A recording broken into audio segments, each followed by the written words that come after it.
Dedi Mulyadi bikin Kabid Dishub Bogor mewek kucek mata.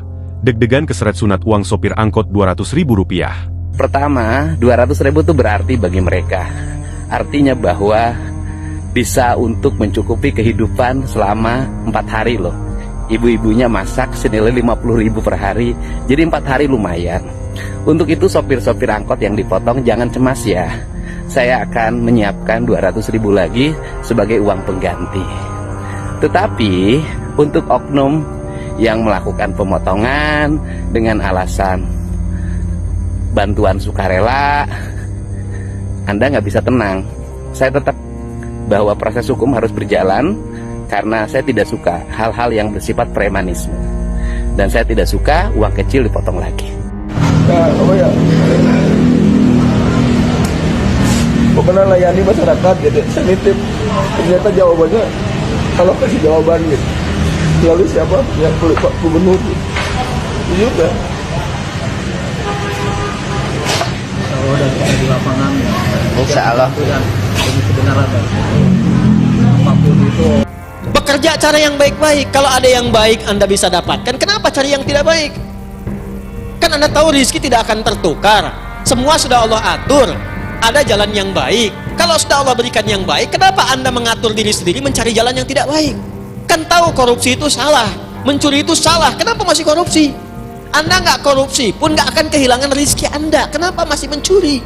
Sudah dibalikin lagi. Tetapi kalau itu adalah perilaku yang dilakukan oleh ASN atau kelompok-kelompok lain yang berbentuk organisasi, saya kekeh menyatakan bahwa itu tindakan premanisme.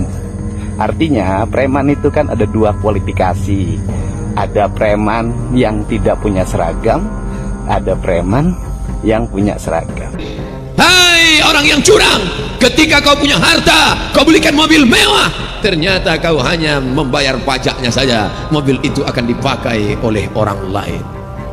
Yang mau curang silakan. Setuju?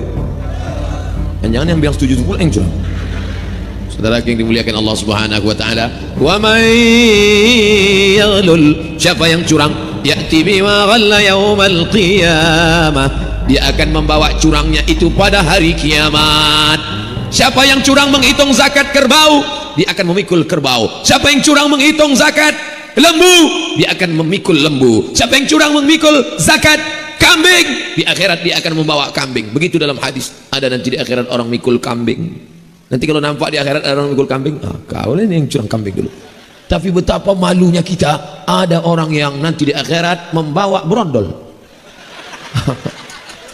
Ada nanti di akhirat. Ia pun menegaskan jika dalam menghimpun uang tersebut, tanpa ada paksaan, dan juga tidak semua sopir angkot memberikan kontribusinya. Sementara itu, ia menjelaskan imbalan tersebut diberikan sebagai ucapan terima kasih, karena timnya telah membantu proses pendataan dalam waktu singkat setelah kebijakan itu diambil.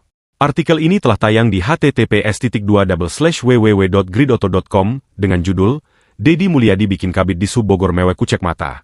Deg-degan keseret sunat uang sopir angkot Rp200.000. Sekali lagi kami dari Organda Kabupaten Bogor menyatakan bahwa hal pemotongan itu tidak benar adanya, tetapi hanya menerima imbalan terima kasih sesuatu yang sekali lagi sifatnya sukarela, katanya. Diketahui, Dedi Mulyadi membagikan uang kompensasi kepada sopir angkot di Puncak Bogor, agar tidak beroperasi selama arus mudik dan balik lebaran 2025. Kompensasi diberikan sebesar Rp1,5 juta per orang, dengan rincian uang tunai Rp1 juta dan paket sembako senilai Rp500.000 yang dibagikan 2 tahap sebelum dan sesudah lebaran. Menanggapi keluhan para sopir, Dedi Mulyadi akan mengganti kerugian akibat ulah oknum petugas Dishub, Organda dan KKSU tersebut. Menghindari terjadinya pemotongan uang kompensasi, Dedi Mulyadi ke depannya akan mengubah konsep pemberian. Jika angkot diliburkan beroperasi lagi di hari libur panjang berikutnya, Dedi Mulyadi akan mentransfer langsung uang kompensasi tersebut agar tidak ada kejadian pemotongan lagi. Konsepnya nanti tidak akan bentuk penyerahan uang seperti ini, nanti saya akan transfer, ujar Dedi dikutip dari tayangan di kanal YouTube Dedi Mulyadi.